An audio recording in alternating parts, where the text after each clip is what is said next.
자, 반갑습니다. 오늘도 경매 이야기 시작하겠습니다. 반갑습니다. 자, 한참 말듯이 이제는 본업으로 먹고 살기는 시대는 지났어요. 그래서 본업 이외에 내가 다른 것을 찾기 위해서 하는데, 요즘 제가 손님들한테 항상 얘기하는 게 있어요. 뭐냐면, 원장님은 이제 미용 다 했으니까 더 이상 공부할 게 없지 않냐, 더 이상 할 게 없지 않냐 얘기를 해요. 그래서 제가 얘기합니다. 뭐냐면, 제가 나이가 이제 50이기 때문에 미용 공부는 아직 20년밖에 못 먹고 삽니다. 그래서 앞으로 40년을 먹고 살기 위해서 경매 공부를 다시 시작했습니다. 네. 그래서 지금은 사실 어떻게 보면 미용은 지금 거의 다 손을 놓은 상태예요. 작업을 하고 있어요, 계속. 책을 지금 집필 중이고요. 그 작업은 계속 진행하고 있어요. 우리 회원들한테만 줄 수 있는, 그러니까 여기 지금 교육 나온 사람들마다 제가 제공할 거예요. 그래서 그 자료만 지금 제가 집필 중이고, 그거 나오면 여러분들이 공부하기 굉장히 편할 거예요. 지금 거의 이제 긴머리서부터 지금 다 준비하고 있거든요. 또 그래서 그런 기준으로 좀 진행하고 있고요. 경매는 또 왜 배워야 되냐면, 요즘에 경매는 무조건 하셔야 되는 이유가 뭐냐면, 자가상가. 요즘에 지금 말마다 지금 상가들이 7억에서 8억 정도 하는 상가들, 이런 상가들 있잖아요.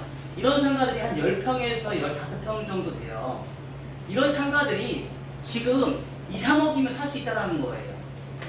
왜 살 수 있어요? 지금 전국적으로 공실이 엄청나게 많아요. 공실이. 그래서 요즘 상가를 매매하는 사람이 거의 없어요.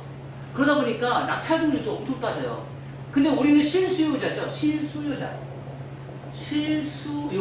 얘가 중요해요. 실수요자이기 때문에 우리는 들어가서 영업을 할 수가 있어요. 근데 이걸 가지고 내가 이런 금액을 매매를 해가지고 내가 여기서 수익을 창출하려면 최소한 5%의 수익을 내셔야 돼. 근데 요즘에 3%도 안 된대요. 3%. 7억 35. 5%는 얼마인데? 7억은 350의 월세가 나와야 돼요. 7억이라는 돈을 투자를 했으면 350이라는 월세가 나와야 되는데, 이 350이라는 월세가 안 나온단 말이에요. 그래서 요즘에 뭐 250이나 300 정도에 하는데, 이건 3%밖에 안 나온단 말이에요. 3%면 사실 2억도 안 나오는 거예요. 이런 구조. 근데 자, 2억에서 250이면 얼마예요? 100%죠? 그쵸? 120%예요. 120%. 자, 12%. 수익률이 어마어마하게 많이 나죠. 그쵸? 이것처럼 내가 요즘에는 경매라는 공부를 안 할 수가 없어요.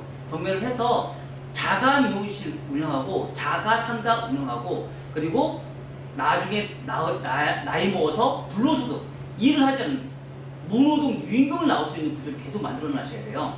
그래서 오늘 할 내용은 우선 변제권이라는 게 있어요. 우선 변제권. 자, 이 우선 변제권이 있고, 또 다른 거는 뭐냐면 최우선 변제권이라는 게 있어요. 최우선 변제권. 자, 우선 변제권은 뭐고 최우선 변제권은 뭘까요? 자, 우선 변제권은요, 대항력이에요. 대항력을 갖고 있는 사람을 우선으로 해서 변제해 준다는 얘기예요. 그러니까 대항력을 가지고 있는 사람한테 내가 우선으로 해서 돈을 먼저 주겠습니다라는 게 뭐예요? 우선 변제권이에요. 그리고 최우선 변제권은 소액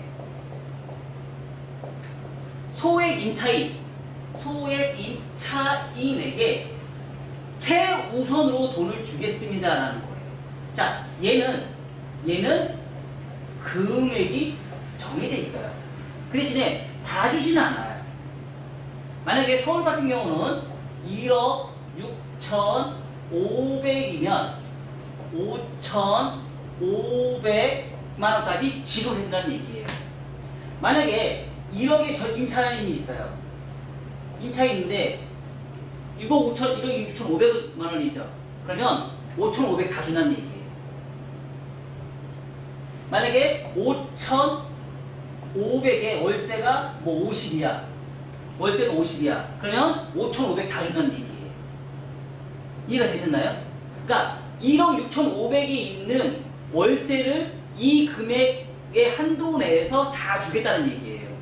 그러니까 월세하고 전세하고 상관없습니다. 이 조건만 충족하면 돼요. 근데 이 조건이 뭐냐면 근저당이 앞에 있건 후순위 있건 그건 상관없어요. 얘부터 행렬을 해주겠다 이거야. 그게 최우선 변제권이고요. 자, 오늘은 그건 이제 다음 시간에 제가 얘기를 할 거고요. 자, 오늘 할 거는요. 우선 변제권이라는 개념이 있어요. 자, 이 우선 변제권이라는 건 뭐냐? 자, 대항력이라는 게 있죠. 자, 대항력이라는 게 뭘까요? 우리 저번 시간에 한번 배웠죠? 저번 시간에 배웠죠? 대항력이라는 게 뭐예요?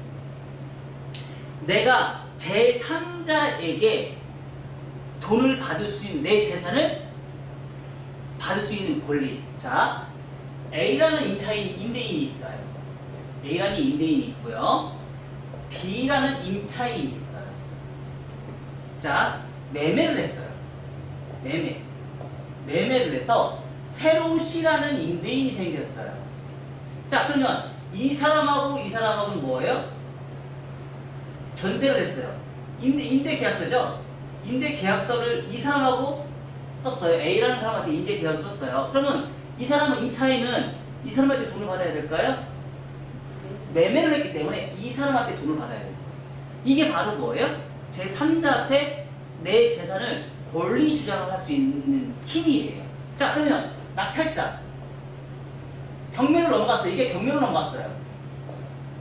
경매로 넘어갔어요. 그러면 대항력이 있어요. 그럼 낙찰자한테 내 재산을 요구할 수 있는 권리, 이게 바로 뭐예요? 대항력이에요. 대항력. 자, 그러면 이 대항력을 갖추려면 내 재산을 안 지키려면 대항력을 갖추는 게 좋겠죠. 그러면 대항력을 만들 수 있는 조건은 뭘까요? 조건이 중요하죠. 조건이 중요해요. 대항력을 갖출 수 있는 조건. 자, 대항력을 갖출 수 있으려면요, 첫 번째 뭐 있어야 되냐면 전입신고가 필요해요. 두 번째 접유가 필요해요. 네, 이 두 가지만 조건만 갖고 있으면 대항력을 갖고 있어요. 이 두 가지만 조건을 갖고 있어요. 좋죠? 자, 만약에 그러면 2023년 오늘 며칠이지? 5월 오늘 16일이죠? 16일이야. 이날 근저당이 설정이 돼 있어.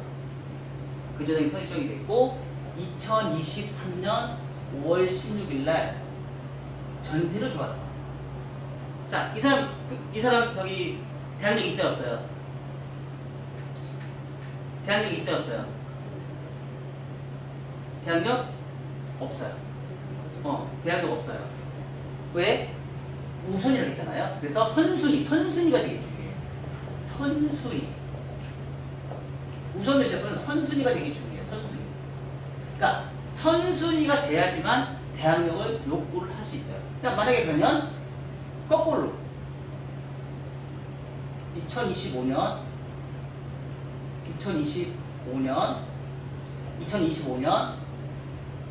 여기가 전세, 여기가 근저당. 대항력 있어요, 없어요? 전세가 뭐죠? 대항력 있어요, 없어요? 있어요. 어? 똑같잖아요. 없어요. 네, 없어요. 자, 전입신고는 전입신고한 다음 날 0시부터 발표력이 발생이 시작해요. 그래서 대항력이 없어요. 그러면 이 사람은 뭐예요? 전세는 17일인 거예요. 이해됐어요?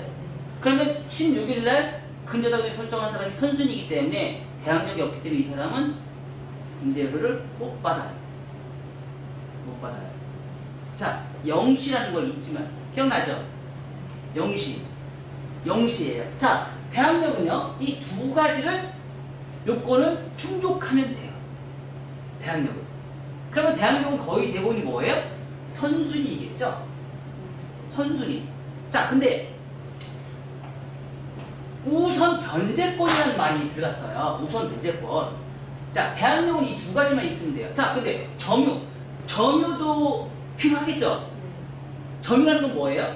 내가 그 집에서 사는 거예요. 사는 거. 근데 나는 내가 서울에서 있다가 난 부산으로 내려가야 돼. 지금 발령을 받았어. 내려가야 돼. 이사도 가야 돼. 그러면 어떻게 해요? 어떻게 해야 돼요? 어떻게 해야 돼요? 점유를 해야 돼요. 자, 이때는 뭐예요? 임차권 등기를 하면 돼요. 임차권 등기를 하면 내가 이사를 가도 내가 이 집주인의 전세를 놓고 있는 임차인입니다 라고 할 수 있는, 증명할 수 있는 권리예요. 근데 내가 점유를 하지 않고 이것도 안 하고 내가 집을 뺐다 그러면 대항력이 없어져요. 네, 못 받아요. 못 받아요. 그것처럼 똑같이 대항력이라는 조건은 굉장히 중요합니다. 자, 여기에 우선 변제권이라는 말이 있죠. 그러면 내가 법원에서 경매가 넘어갔으면 내가 먼저 돈을 받아야 되잖아요. 이 돈을 먼저 받는 게 좋아요, 안 좋아요? 먼저 받는 게 좋죠. 자, 그러면 먼저 배당을 받기 위해서 필요한 조건이 있어요. 그게 뭐냐면, 자, 세 번째, 확정일자예요. 확정일자. 확정일자.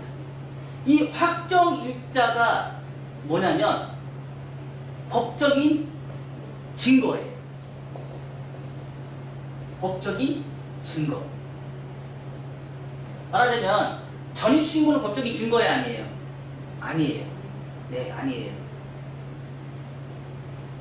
법적인 증거는 전입신고를 했다는 얘기는 내가 여기 살으러 왔습니다 라고 신고만 하는 것 뿐이에요. 그 신고를 법적으로 증명하는 게 확정일자예요. 자, 우선 그러니까 대항력은 전입신고했고요, 점유만 했으면 대항력의 조건은 충족합니다. 그러면 경매가 넘어갔을 때 내가 배당을 우선으로 받기 위해서는요, 전입신고가 중요한 게 아니고요, 확정일자가 중요한 거예요. 확정일자가 언제이냐에 따라서 내가 우선 변제권이 발생돼요. 자, 그러면 자, 전입신고를 2023년 5월 16일 하겠어요. 자, 그리고 전입신고를 했어요. 전입신고. 그리고 근저당이 2023년 7월 16일 날 했어요. 근데 확정일자를 2024년 5월 16일 날 했어요. 아차! 뭐 늦었다. 그래서 확정일자를 받았어요. 근저당 확정일자 받았어요. 자, 그러면 이 사람은 대항력 있어요, 없어요? 대항력 있어요, 없어요? 예? 대항력 있어요. 네. 자, 전입신고, 점유, 대항력 있어요. 근데 문제는 뭐예요? 돈을 받을 때 근저당을 먼저 주고 확정일자를 나중에 받을 경우에 나중에 줘요. 만약에 이 사람이 10억이라는 돈을 건물이 10억이에요. 건물이 10억이에요. 근데 이 사람이 전입신고를 해서 뭐 7억에 5억에 들어왔어요. 5억에 전세로 들어왔어요. 전입신고를 해서. 자, 근데 건물이 10억이라는 건물이에요. 여기 한 호실에 5억에 전세를 들어왔어요. 전세로 들어왔어. 자, 그러면 이 사람은 그래서 이 사람이 들어왔는데 여기는 나머지는 다 집주인이야. 여기는 2층에 5억이 들어왔고 여기 3층은 주인이 살아. 주인이 살고 여기는 전세를 줬어. 이런 경우가 되게 많잖아요. 그쵸? 그래서 이 사람이 5억이라는 돈이 있기 때문에 근저당부터 내가 받을 수 있잖아요. 그래서 4억이라는 돈을 근저당을 받았어요. 4억이라는 돈을. 그리고 아차 싶어서 이 사람이 늦게 받았네? 아차 싶어서 늦게 받았어요. 근데 경매로 넘어갔네 얘가. 근데 8억의 경매에 넘어갔어. 경매에 8억이라는 돈이 넘어갔어. 그러면 우선순위가 누가 우선순위예요? 금리가 우선이죠. 그럼 4억을 먼저 주고 남는 돈 4억을 이 사람한테 주는 거겠죠. 은행에서, 저 법원에서는. 그럼 나머지 1억은? 못 받는 거죠. 1억은? 준비 안 주려고 것 같아요. 낙찰자한테 받는 거죠. 대항력은 있으니까. 아까 제 사람 부자. 네, 대항력은 있으니까. 이해가 됐어요? 네. 대항력은 있기 때문에, 그러니까 법원에서 돈을 못 받는 거예요. 법원에서. 그래서 근데 이제 이 사람이 이거를 낙찰자한테 받으려면 또 이제 뭔가 행위를 해야 되겠죠. 네. 그쵸? 뭔가 행위를 해야 되겠죠? 끝까지 받으려면. 이 사람이 돈 없어, 나 못 준다 그러면 어떡할 거예요? 못 준다고 얘기하면 어떡할 거예요? 그럼 또 이제 분쟁이 생기겠죠. 그쵸? 그것처럼 내가 우선 변제권이라는 거는 내가 확정 일자를 언제 받아내냐에 따라서 이게 기준이 돼요. 기준.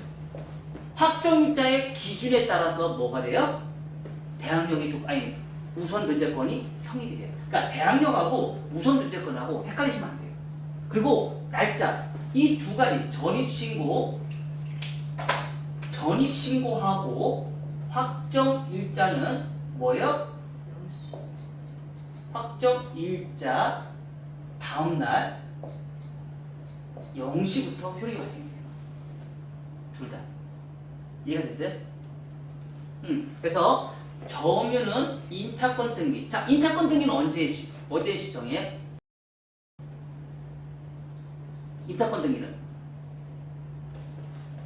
등기는 계약 기간 만료 후. 전세권은